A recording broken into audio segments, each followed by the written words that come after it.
Bismillahirrahmanirrahim. Assalamu alaikum and welcome to our channel Ideas and Quills with Anjum. आज जो मैं topic आपके लिए लेकर आई हूँ इट्स वेरी बेसिक और अगर आपने ग्रामर समझनी है तो आपको सबसे पहले पार्ट्स ऑफ स्पीच को समझना होगा। तो पार्ट्स ऑफ स्पीच आज हम करेंगे। पार्ट्स ऑफ स्पीच हमें जो प्राइमरी लेवल से समझाए जाते हैं, प्राइमरी लेवल से हमें इसकी प्रैक्टिस करवाई जाती है, लेकिन वही एक टिपिकल डेफिनेशन से हमें जो है वो इस चीज़ को हम आगे लेकर चलते हैं। हालांकि ऐसा नहीं होना चाहिए, ये चीज़ आपको आती है प्रैक्टिस से। अगर आप इनको फुली आप इनको समझ लेते हैं और आपको ये पता होता है कि किसी भी सेंटेंस में कौन सा वर्ड, कौन सा जो पार्ट प्ले कर रहा है, कौन सा पार्ट ऑफ स्पीच है, तो फिर आगे आपके लिए बहुत ज़्यादा सेंटेंस स्ट्रक्चर में आसानी हो जाती है या सेंटेंस मेकिंग पे आप जो बोर हासिल कर लेते हैं। तो इट्स गारंटीड कि आपको पार्ट्स ऑफ स्पीच बहुत अच्छे से समझ आ जाएंगे, लेकिन इसके लिए आप वीडियो को एंड तक ज़रूर देखिएगा। तो इससे पहले कि हम पार्ट्स ऑफ स्पीच के बारे में पढ़ना स्टार्ट करें, आपने अगर वीडियो को अभी तक लाइक नहीं किया तो वीडियो को लाइक ज़रूर कर लें, और अगर आप चैनल पर नए हैं तो चैनल को सब्सक्राइब भी कर लें। And don't forget to press bell icon for upcoming videos about language, literature and linguistics. Start करते हैं हम पार्ट्स ऑफ स्पीच से कि पार्ट्स ऑफ स्पीच बेसिकली हैं क्या। देखिए, एक सेंटेंस में हमारे पास डिफरेंट वर्ड्स होते हैं और वो वर्ड्स अपना अपना फंक्शन प्ले करे होते हैं, ठीक है, अपना अपना जो फंक्शन वो परफॉर्म करे होते हैं। तो किस तरह से कोई भी वर्ड जो फंक्शन परफॉर्म कर रहा है या करता है, तो हम उस बेस पे उनको कैटेगराइज कर लेते हैं, हम उस बेस पे उनको डिवाइड कर लेते हैं। तो that is parts of speech, ठीक है। कोई भी वर्ड या कोई भी फ्रेज़ जब हम उनकी कैटेगरी देखते हैं तो ये हम जो वो पार्ट्स ऑफ स्पीच से हमें पता चलता है कि कौन सा वर्ड किस तरह से फंक्शन कर रहा है। एक सेंटेंस है आपके सामने, the lucky boy found a backpack in the park and he opened it carefully. तो इस सेंटेंस में आपको ऑलमोस्ट सारे के सारे पार्ट्स ऑफ स्पीच मिल जाएंगे। जब आप वीडियो जो है वो एंड हो जाए, पूरी वीडियो आप देख लें, उसके बाद आपने इस सेंटेंस को ज़रूर देखना है एंड देन कैटेगराइज करना है कि आप कौन सा जो वो वर्ड कौन सा पार्ट प्ले कर रहा है या कौन सा वर्ड जो है वो कौन सा फंक्शन प्ले कर रहा है। और अगर आपको ये सेंटेंस समझ में नहीं आता तो फिर आपने मुझे कमेंट बॉक्स में ज़रूर बताना है, तो आई विल बी ग्लैड कि अगर आप कोई क्वेश्चन वहाँ पे मुझसे पूछेंगे। स्टार्ट करते हैं फर्स्ट पार्ट ऑफ स्पीच से, जो कि नाउन है। नाउन हमें एक टिपिकल एक डेफिनेशन इसकी जो वो जिसे यूँ कह लें कि इसकी क्रेमिंग करवाई जाती है फ्रॉम प्राइमरी लेवल कि noun is the name of person, place और थिंग। हालांकि ये इसकी प्रॉपर डेफिनेशन या यूँ कह लें कि जिससे आपको प्रॉपर एक कॉन्सेप्ट मिल जाए, वो इसकी डेफिनेशन नहीं है, ठीक है। ये थोड़ी ब्रॉडर लेवल पे हम अगर आएँ तो हमें पता चलता है कि nouns are words use to refer people, ठीक है। यानी पर्सन जो जितने भी आ जाते हैं वो सारे नाउन में आएंगे। फिर हमारे पास जितने भी ऑब्जेक्ट्स हैं यानी थिंग्स हैं वो सारी की सारी नाउन में आ जाएंगी। क्रिएचर्स जो हैं हमारे पास, ठीक है, जैसे एनिमल्स हो गए जितने भी, चाहे वो एम्फीबियंस हैं, रेप्टाइल्स हैं, किसी भी कैटेगरी से हैं। फिर प्लांट्स हो गए हमारे पास, चाहे वो हर्ब्स हैं, शर्ब्स हैं, कुछ भी है, ठीक है, वो सारी की सारी जितनी भी क्रिएचर्स हैं वो सारी नाउन्स में आ जाएंगी। देन प्लेसेस हैं, जैसे स्कूल है, हॉस्पिटल है, ठीक है, लाइब्रेरी है, यूनिवर्सिटी है, कोई भी जगह है, आप उसको जो है वो नाउन में कैटेगराइज करेंगे। देन क्वालिटीज़, ठीक है, जैसे रफनेस हो गया हमारे पास, काइंडनेस हो गया। तो ये जो क्वालिटीज़ हैं ये हमारी जो वो सारी जो वो हमें नाउन में हम इनको देखेंगे। देन फिनोमिना, यानी अर्थक्वेक आ गया हमारे पास, फ्लड आ जाता है या लैंड स्लाइडिंग, तो ये सारे फिनोमिनाज जो होते हैं ये भी जो वो नाउन में आते हैं। एंड देन एब्स्ट्रैक्ट आइडियाज़, ठीक है, एब्स्ट्रैक्ट आइडियाज़ यानी लव हो गया, हेट हो गया, जैसे इंटेलिजेंस हो गई, जैसे हमारे पास जो वो एंगर हो गया। तो ये सारी चीज़ें जो वो यानी एब्स्ट्रैक्ट आइडियाज़ में आती हैं, ठीक है। देन एक और चीज़ के जो हमारे पास प्रॉपर नाउन्स होंगे, हम इनको कैपिटल लेटर्स से स्टार्ट करेंगे। जैसे आपका नाम है, मेरा नाम है, किसी कंट्री का नाम है, तो यानी प्रॉपर नाउन्स जो होते हैं इनको हम सिर्फ अल्फ़ाबेट्स, जो इनका फर्स्ट होता है अल्फ़ाबेट वो कैपिटल होता है। अदरवाइज़ जो हमारे पास कॉमन नाउन्स होंगे, जैसे ये एग्जांपल में जितने भी हैं ये सारे के सारे हमारे पास कॉमन नाउन्स हैं और हम इनको कैपिटल लेटर से स्टार्ट नहीं करेंगे एक्सेप्ट इस्लामाबाद एंड समरीन। इस्लामाबाद समरीन देखें, इसमें आई भी मैंने कैपिटल लिखा है, समरीन में मैंने एस कैपिटल लिखा है, क्योंकि ये प्रॉपर नाउन्स हैं। देन सेकंड हमारे पास आ गया आर्टिकल्स। आर्टिकल्स हमारे पास तीन होते हैं, आ, एन, द, ठीक है, और इनको हम हमेशा जो है वो नाउन्स के साथ यूज़ करते हैं टू फॉर्म नाउन फ्रेजेस। लेकिन आप नाउन फ्रेज में देखेंगे कि ज़रूरी नहीं है कि वहाँ पे आर्टिकल हो, लेकिन यूँ कह लें कि आर्टिकल्स हमेशा यूज़ जो है वो नाउन्स के साथ ही होते हैं। जब हम फ्रेजेस के बारे में पढ़ेंगे, नाउन फ्रेज के बारे में पढ़ेंगे, तो ये आपको ज़्यादा अच्छे तरीके से समझ आ जाएगी। तो हम जो है वो यानी यूँ कह लें कि आर्टिकल्स को हम हमेशा नाउन्स के साथ यूज़ करते हैं। जैसे फॉर एग्ज़ाम्पल यहाँ पे देखें कि एग्ज़ाम्पल है आपके पास, there is an apple in this basket, the apple is bought by Ali. ठीक है, अब अगर हम देखें तो यहाँ पे हमने फर्स्ट जो हमारे पास सेंटेंस है एप्पल, इसमें जो एप्पल है इसके साथ हमने एन यूज़ किया है। सेकंड जो सेंटेंस हमारे पास, इसमें हमने एप्पल के साथ द यूज़ किया है। ऐसा क्यों है ये हम देख लेते हैं। देखें, जो फर्स्ट सेंटेंस है इसमें हमने जनरली एप्पल के बारे में बात की कि हमें उस एप्पल के बारे में पहले नहीं पता था। हमें अभी बताया गया कि there is an apple in this basket, कि एक एप्पल है इस बास्केट में। सेकेंड सेंटेंस में जब हमने एप्पल के बारे में बात की तो हम एप्पल के बारे में पहले जान चुके थे। हमें ये पता था कि that Apple is in the basket. ठीक है, तो वो एप्पल अब हमारे पास जनरल नहीं रहा, बल्कि वो एप्पल हमारे पास अब स्पेसिफिक आ गया है। ठीक है, वो ख़ास एप्पल है, वो ख़ास एप्पल जो बास्केट में है। तो ये बात याद रखिएगा, आर्टिकल में आ एन वहाँ पे हम यूज़ करेंगे कि जो हमारे पास जनरल आइडिया हो गया है जनरल नाउन के लिए। जब हमें उस नाउन के बारे में पता चल गया, जैसे हमारे पास वो एक स्पेसिफिक में आ गया कि हम एक स्पेसिफिक नाउन के बारे में बात करें, तो वहाँ पे हम द यूज़ करेंगे, वहाँ पे हम आ या एन यूज़ नहीं करेंगे। तो ये चीज़ है वो याद रखने की है। देन हमारे पास आगे जी एडजेक्टिव्स। एडजेक्टिव्स जो है वो हमारे पास अगेन नाउन के साथ यूज़ होते हैं to provide more information about the things या अबाउट द नाउन्स। ठीक है, कि जिस नाउन के बारे में सेंटेंस में बात हो रही होती है, उस नाउन के बारे में हमें जो इन्फॉर्मेशन, जो चीज़ मज़ीद या एडिशनल इन्फॉर्मेशन कह लें, जो एडिशनल इन्फॉर्मेशन हमें नाउन के बारे में मिलती है, वो हमें कौन देते हैं? वो हमें एडजेक्टिव्स देते हैं। ठीक है, अब हम कुछ एडजेक्टिव्स की जो है वो एग्जांपल्स देख लेते हैं। फर्स्ट हमारे पास एक फ्रेज़ है द इंटेलिजेंट स्टूडेंट। तो देखें कि यहाँ पे मेरे पास जब वो इंटेलिजेंट बोल्ड लेटर्स में है, तो मैंने इसको बोल्ड में क्यों किया? क्योंकि एडजेक्टिव है। अब ये एडजेक्टिव क्यों है, हम ये देख लेते हैं। मैंने कहा द इंटेलिजेंट स्टूडेंट, तो स्टूडेंट हमारे पास नाउन है। ठीक है, ये पीपल की कैटेगरी में फॉल करेगा, जैसे हमने नाउन की पहले डेफिनेशन देख ली है। अब अगर हम देखें तो स्टूडेंट के बारे में ये बताया जा रहा है कि ही इज़ इंटेलिजेंट। ठीक है, स्टूडेंट के बारे में बताया जा रहा है कि स्टूडेंट इज़ इंटेलिजेंट। तो यानी इंटेलिजेंट क्या कर रहा है? स्टूडेंट के बारे में हमें इंफॉर्मेशन दे रहा है। ठीक है, नाउन के बारे में हमें इंफॉर्मेशन दे रहा है, तो इसका मतलब कि इंटेलिजेंट हमारे पास एडजेक्टिव है। सेकेंड हमारे पास सेंटेंस है ही इज़ हैंडसम। अब देखें हैंडसम, फिर अगेन जो वो हमारे पास एडजेक्टिव है। हैंडसम क्यों एडजेक्टिव है? क्योंकि हैंडसम हमें बताया जा रहा है कि ही जो है वो हैंडसम है। अब ही हमारे पास आप कहेंगे कि जो नाउन नहीं है। अब ज़रूरी नहीं है कि जो एडजेक्टिव्स हों वो नाउन्स के बारे में ही हमें जो है वो यानी एडिशनल इन्फॉर्मेशन दें, बल्कि वो प्रोनाउंस के बारे में भी एडिशनल इन्फॉर्मेशन हमें दे सकते हैं।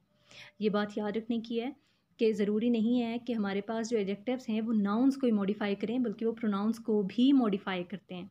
ठीक है, तो यहाँ पे हमारे पास ही के बारे में यानी इस प्रोनाउन के बारे में बात हो रही है कि वो क्या है? हैंडसम है। तो इसका मतलब ही के बारे में हमें एडिशनल इन्फॉर्मेशन दी जा रही है कि ही इज़ हैंडसम। देखिए नेक्स्ट एग्जांपल है कि दिस पेज इज़ रफ। अब पेज के बारे में बताया जा रहा है, पेज के बारे में इंफॉर्मेशन दी जा रही है। पेज जो कि नाउन है, इसके बारे में इंफॉर्मेशन नहीं दी जा रही है कि दिस पेज इज़ रफ। अब अगर यहाँ पे रफनेस होता तो रफनेस हमारे पास जो वो नाउन है, रफनेस हमारे पास एडजेक्टिव नहीं है। ये हमने मॉर्फीम्स में बहुत डिटेल में पढ़ा था कि हम जब किसी भी वर्ड के साथ सफिक्स या प्रीफिक्स लगा देंगे तो उसकी कैटेगरी या उसका फंक्शन जो है वो चेंज हो जाएगा।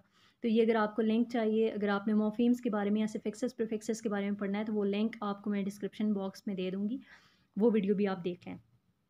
तो यहाँ पे रफ़ हमारे पास एडजेक्टिव है, रफ़ हमारे पास नाउन नहीं है। अगर हम इसके साथ सफिक्स लगा देंगे, नस यानी कि NESS लगा देंगे, तो फिर ये हमारे पास जो है वो इसकी कैटेगरी चेंज हो जाएगी, ये नाउन में फॉल करेगा। अदरवाइज़ रफ़ जो है वो एडजेक्टिव है। फिर हमारे पास एग्जांपल है दिस ब्यूटीफुल बटरफ्लाई। ठीक है, बटरफ्लाई जो कि एक नाउन है, बटरफ्लाई क्रिएचर है। तो इस क्रिएचर के बारे में या इस नाउन के बारे में बताया जा रहा है, या इस नाउन के बारे में हमें ये इन्फॉर्मेशन दी जा रही है कि ये क्या है? ब्यूटीफुल है। तो ब्यूटीफुल हमारे पास एडजेक्टिव होगा। आई होप आप लोगों को समझ आ रही होगी। फिर इसी तरह से नेक्स्ट हमारे पास आगे जी वर्ब्स। वर्ब्स हमें ये एक बहुत बेसिक सा कॉन्सेप्ट है कि हमें जो वो हमारे सामने जो एक्शंस को इंडिकेट करते हैं या किसी भी स्टेट को इंडिकेट करते हैं। ठीक है, किसी भी इवेंट के, किसी भी ओकेजन के स्टेट को या फिर एक्शन को जो चीज़ इंडिकेट करे, जो वर्ड इंडिकेट करे, हम उसे कहते हैं ये वर्ब है। जैसे यहाँ पे कुछ एग्जांपल्स हैं कि ही विल गो सून। अब यहाँ पे स्टेट भी शो हो रही है, यहाँ पे एक्शन भी शो हो रहा है। गो हमारे पास फॉर्मल एक वर्ब है। विल जो है वो स्टेट को शो कर रहा है कि ये जो है वो इन फ्यूचर काम होगा, ठीक है। कैथी इज़ ब्यूटीफुल, अब यहाँ पे एक स्टेट शो की जा रही है, या इससे या इस मॉडल वर्ब से हमें ये पता चल रहा है, ये यूँ कह लें कि ऑक्सिलरी वर्ब से हमें ये पता चल रहा है कि कैथी ब्यूटीफुल है। कैथी ब्यूटीफुल थी नहीं और कैथी ब्यूटीफुल होगी नहीं, बल्कि कैथी ब्यूटीफुल है, इज़, ठीक है। तो इज़ हमें जो वो स्टेट के बारे में बता रहा है, यानी ये वर्ब है, ये हमें स्टेट के बारे में बता रहा है। Fatima is ill and has a sore throat so she can't talk and go anywhere. तो फातिमा इज़ इल, अगेन हमें जो वो इज़ से स्टेट के बारे में पता चल रहा है। हैज़ अ सोर थ्रोट के उस वो अभी भी जो वो क्या है, सोर थ्रोट से सफ़र कर रही है। सो she can't talk and go anywhere, तो टॉक एंड गो अगेन ये हमारे पास वर्ब्स आ गए। फिर हम चलते हैं जी एडवर्ब्स की तरफ। तो एडवर्ब्स हमारे पास ऐसे वर्ड्स होते हैं कि जो वर्ब्स के साथ यूज़ किए जाते हैं, ठीक है, to provide more information about verbs या अबाउट एक्शंस या स्टेट्स या इवेंट्स के बारे में, यानी ये जो है वो मॉडिफाई करते हैं वर्ब्स को, सिंपली आप ये कह सकते हैं, ठीक है। वर्ब्स के बारे में हमें मज़ीद इन्फॉर्मेशन जो चीज़ देती है या जो वर्ड देता है, या फिर ये कि कोई भी वर्ब या कोई भी एक्शन कैसे जो है वो परफॉर्म किया गया और कब परफॉर्म किया गया, हाउ एंड व्हेन, ठीक है। एडवर्ब्स हमें ये बताते हैं कि when this action is performed and how this action is performed. तो ये दोनों चीज़ें जो है वो हमें एडवर्ब्स बताते हैं। एडवर्ब हमें नाम से भी पता चलना चाहिए कि एडवर्ब, वर्ब में एडिशन हो रही है, ठीक है। अब कुछ जो एडवर्ब्स हैं वो एडजेक्टिव्स के साथ भी यूज़ होते हैं, एडजेक्टिव्स के बारे में भी इंफॉर्मेशन देने के लिए, ठीक है। तो यहाँ पे हम एग्जांपल्स कुछ जो वो एडवर्ब्स की देख लेते हैं। जैसे लार्ज ऑब्जेक्ट्स मूव स्लोली। अब अगर देखा जाए तो मूव स्लोली, अब ये यहाँ पे ये बताया जा रहा है कि लार्ज ऑब्जेक्ट्स जो वो मूव करें, लेकिन मूव कैसे करें, वो स्लोली करें, ठीक है। एक्शन कैसे हो रहा है, स्लोली हो रहा है, तो स्लोली हमारे पास एडवर्ब होगा। देन हमारे पास एग्जांपल है ही गोज़ वेरी क्विकली। अब यहाँ पे मैंने वेरी को बोल्ड में नहीं किया, तो ये वेरी भी हमारे पास एडवर्ब है। अब ही गोज़, वो कैसे जाता है, वेरी क्विकली, दोनों एडवर्ब्स हमारे पास आ गए।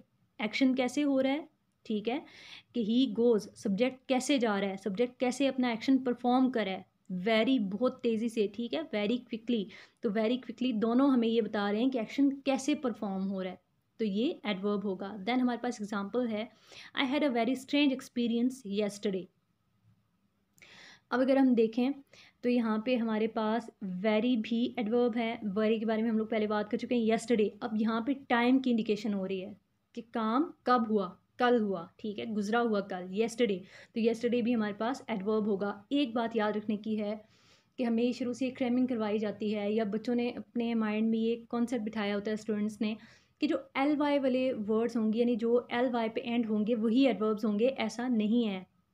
जो एडवर्ब्स होते हैं वो सारे के सारे एल वाई पे एंड नहीं होते, और ना ही सारे ऐसे सारे वर्ड्स के जो एल वाई पे एंड हों वो सारे के सारे जो है वो एडवर्ब्स होते हैं। तो ये कॉन्सेप्ट अपने माइंड से आप निकाल दें। यहाँ पे ठीक है, स्लोली, क्विकली, ये दोनों जो है वो एल वाई पे एंड हो रहे हैं ये वर्ड्स, लेकिन ऐसा नहीं है कि एडवर्ब्स सिर्फ वही होंगे कि जो एल वाई पे एंड होंगे। अब जैसे वेरी हमारे पास आ गया, येस्टरडे आ गया, इसमें तो एल वाई नहीं आता। देन हमारे पास आगे प्रपोजिशंस। प्रपोजिशंस भी ऐसे वर्ड्स होते हैं जो कि हमारे पास नाउन्स के साथ यूज़ होते हैं। ये जो है वो नाउन्स के साथ यूज़ होते हैं फ्रेजेस बनाने के लिए। जब हम प्रपोजिशनल फ्रेज़ पढ़ेंगे तो इसमें ये चीज़ आप लोगों को बहुत अच्छे से क्लियर हो जाएगी कि प्रपोजिशंस क्या हैं या प्रपोजिशनल फ्रेजेस क्या हैं। तो ये इंडिकेट करते हैं या इन्फॉर्मेशन देते हैं अबाउट टाइम, अबाउट प्लेस, या फिर अबाउट अदर इन्वॉल्विंग्स, या जो जो कनेक्शंस होते हैं चीज़ों के या इवेंट्स के, तो उन चीज़ों के बारे में हमें जो है वो प्रपोजिशंस इन्फॉर्मेशन देते हैं। अब यहाँ पे एग्जांपल से भी आप देख सकते हैं कि एट हमारे पास जो वो प्रपोजिशन है जो कि हमें टाइम के बारे में बता रहा है। इन द मॉर्निंग, ठीक है, इन यहाँ पे हमारे पास प्रपोजिशन है। ऑन हमारे पास है, नियर, विद, विदाउट, तो ये सारी की सारी हमारे पास प्रपोजिशंस आ जाती हैं जो कि इंडिकेट करिए टाइम को, प्लेस को, कहीं ना कहीं एक्शंस को। देन हमारे पास प्रोनाउंस आ गए। प्रोनाउंस तो बहुत इजी कॉन्सेप्ट है, इसमें तो मेरे ख्याल से तो किसी को भी कन्फ्यूजन अभी तक नहीं रही होगी कि प्रोनाउंस जो होते हैं वो हमारे पास नाउन्स के या तो फिर नाउन की जगह यूज़ होते हैं या फिर नाउन फ्रेजेस की जगह यूज़ होते हैं। अगेन जब हम नाउन फ्रेज़ के बारे में पढ़ेंगे तो फिर आपको पता चलेगा कि प्रोनाउन कैसे जो है वो नाउन फ्रेजेस को भी रिप्लेस कर देते हैं। अभी तक तो हम लोग यही पढ़ते आ रहे हैं ना कि pronouns are used in place of noun. ये सिर्फ और सिर्फ प्लेस ऑफ नाउन की जगह यूज़ नहीं होते, बल्कि नाउन फ्रेजेस की जगह भी हम प्रोनाउंस को यूज़ कर सकते हैं to refer different people different things, जो कि हम जिनको ऑलरेडी जानते हों या जिनका ऑलरेडी जिक्र हो चुका हो। जैसे कि आर्टिकल में है कि द हम सिर्फ उस नाउन के साथ यूज़ करेंगे कि जब हम उस नाउन के बारे में पहले जिक्र कर चुके होंगे। तो same is the case with pronouns कि प्रोनाउंस हम तभी यूज़ करते हैं जब हम उस नाउन का ऑलरेडी जिक्र कर चुके हों या नाउन फ्रेज का पहले जिक्र कर चुके हों। आप देखें एग्जाम्पल में, Bushra's friend is so sweet, she helped her in studies when she was ill. अब अगर हम देखें तो हम अगर ये देखते हैं जी, मैं अगर ये कहूँ एग्जांपल में कि Bushra's friend is so sweet, Bushra's friend helped Bushra in studies when Bushra was ill. तो ये बुशरा बुशरा और बुशराज फ्रेंड ये इस तरह से हो जाएगा, बहुत ज़्यादा रिपीटेशन हो जाएगी। तो बहुत ज़्यादा रिपीटेशन से बचने के लिए हम प्रोनाउंस को यूज़ करते हैं। जब बहुत ज़्यादा रिपीटेशन होगी तो वो टेक्स्ट आपके लिए अट्रैक्टिव नहीं रहेगा, वो कुछ ऑकवर्ड पोजीशन में चला जाएगा। तो हम रिपीटेशन को इग्नोर करने के लिए हम क्या करते हैं, प्रोनाउंस यूज़ करते हैं कि जहाँ पे बहुत ज़्यादा रिपीटेशन ना हो। तो बुशराज फ्रेंड की जगह हमने शी यूज़ किया, ठीक है, हर यूज़ किया, फिर अगेन हमने शी यूज़ किया। देन हमारे पास आ गई जी कंजंक्शंस। कंजंक्शंस को हम जो है वो लिंकर्स भी कहते हैं, यानी ये हमारे पास फ्रेजेस को या सेंटेंसेस को या क्लॉजेस को लिंक करने के लिए या कनेक्ट करने के लिए कुछ वर्ड्स होते हैं जो यूज़ किए जाते हैं, उनको हम कंजंक्शंस कहते हैं। जैसे एग्जांपल है कि nanny's husband is so loving as he helped her a lot because she couldn't do much when she was pregnant. तो यहाँ पे एज, बिकॉज, व्हेन, ये सारी की सारी हमारे पास कंजंक्शंस हैं। कंजंक्शंस और भी हैं, ज़रूरी नहीं है कि आप यही तीन, ये तो मैंने तीन आप लोगों को एग्जांपल के तौर पर जो है वो समझाने के लिए यहाँ पे डाली हैं। नेक्स्ट हमारे पास आ गया इंटरजेक्शन। अच्छा, ये जो इंटरजेक्शन है, ये मॉडर्न ग्रामर में इंटरजेक्शन का जिक्र जो वो पार्ट्स ऑफ स्पीच में नहीं होता। इसको मॉडर्न ग्रामर में इंटरजेक्शन को जो है वो पार्ट्स ऑफ स्पीच में से निकाल दिया गया है। सिर्फ एड जो है वो अब लिए जाते हैं पार्ट्स ऑफ स्पीच। लेकिन क्योंकि मोस्ट ऑफ द स्टूडेंट्स जो वो इंटरजेक्शन को भी इसमें कंफ्यूज रहते हैं, इसको समझने के लिए वो ज़रूरी समझते हैं, यानी कि इंटरजेक्शन को भी समझा जाए, तो मैंने कहा चले मैं ये भी जो वो इसमें डाल देती हूँ। इंटरजेक्शन जो है वो हमारे पास सिंपली ऐसे वर्ड्स या ऐसे फ्रेजेस या ऐसे सेंटेंसेस होते हैं कि जो एक्सप्रेस करते हैं स्ट्रॉन्ग फीलिंग्स को, ठीक है। फीलिंग्स होगी, चाहे वो स्ट्रॉन्ग हों, चाहे वो वीक हों, चाहे वो यानी किसी भी लेवल पे हों। आप ये नहीं कहते कि सिर्फ और सिर्फ स्ट्रॉन्ग को, पहले मैं स्ट्रॉन्ग फीलिंग बोल गई थी, दैट इज़ माई मिस्टेक। अच्छा, अब अगर हम देखते हैं तो हमें यही एग्जांपल्स, ये दोनों मैंने जानबूझ के डाली हैं, फर्स्ट टू कि hurrah I got first position in the class, alas she is dead now. तो हमें यही दो एग्जांपल्स करवाई जाती हैं और हमें ये सिखाया गया है कि भाई सिर्फ और सिर्फ वर्ड्स होते हैं इंटरजेक्शन, सिर्फ और सिर्फ वर्ड्स नहीं होते। इंटरजेक्शन में हमारे पास फ्रेजेस भी आ सकते हैं या फिर पूरा का पूरा सेंटेंस हमारे पास इंटरजेक्शन हो सकता है। ये एग्जांपल्स अगर आप देखेंगे तो इनसे आपको समझ आ जाएगी। अब देखें, हुर्रा तो जो है वो खुशी को ज़ाहिर कर रहा है, हैप्पीनेस को, अलास हमारे पास जो है वो यानी सैडनेस को शो कर रहा है। फिर ओ डियर डज इट हर्ट, तो ये जो वो कहीं ना कहीं पिथी को या सिंपैथी को जो है वो शो कर रहा है, पिटी को, सॉरी पिथी कह गई हूँ, पिटी या सिंपैथी को जो है वो शो कर रहा है, ठीक है। ये फ्रेज़ है ओ डियर। देन हमारे पास एक सेंटेंस है नंबर 4 पे, hey what a good idea. तो ये मतलब ये किस चीज़ को शो कर रहा है, hey what a good idea. तो जब हम इस तरह से कहते हैं तो इट मीन्स कि हम जो है वो कहीं ना कहीं प्लेयर को एक्सप्रेस करें, ठीक है। कि बहुत कहीं आप बहुत ज़्यादा परेशान हैं, फिर आपको कोई आइडिया मिलता है तो आप फ़ौरन से एक्साइटमेंट को शो करता है, ये जो है वो प्लेयर को शो करता है। तो ये पूरा का पूरा सेंटेंस, और जहाँ पे इंटरजेक्शन होगा कहीं पे जो वो आप फीलिंग्स को एक्सप्रेस करेंगे through through a sentence, through a phrase और थ्रू अ वर्ड, तो आप वहाँ पे एक्सक्लेमेशन मार्क जो है वो यूज़ करेंगे। तो ये था जी इंटरजेक्शन। तो हमारे पार्ट्स ऑफ स्पीच यहाँ पे कंप्लीट होते हैं। अगर आपको वीडियो पसंद आई है तो अगेन वीडियो को लाइक करना ना भूलिएगा। अगर आपको किसी भी कॉन्सेप्ट में, किसी भी चीज़ में, किसी भी एग्जांपल में अगर आपको कोई कन्फ्यूजन है या फिर आपको ये लगता है कि कोई क्वेश्चन जो है वो यहाँ पे राइज होता है, तो आप ज़रूर कमेंट बॉक्स में मुझे बताएं। मुझे खुशी होगी अगर मैं आपकी कन्फ्यूजन को दूर करूँ तो। सो आज की वीडियो मुझे लगता है कुछ ज़्यादा ही लंबी हो गई है। That is all from my side. अपना ख्याल रखिएगा। अल्लाह हाफिज़।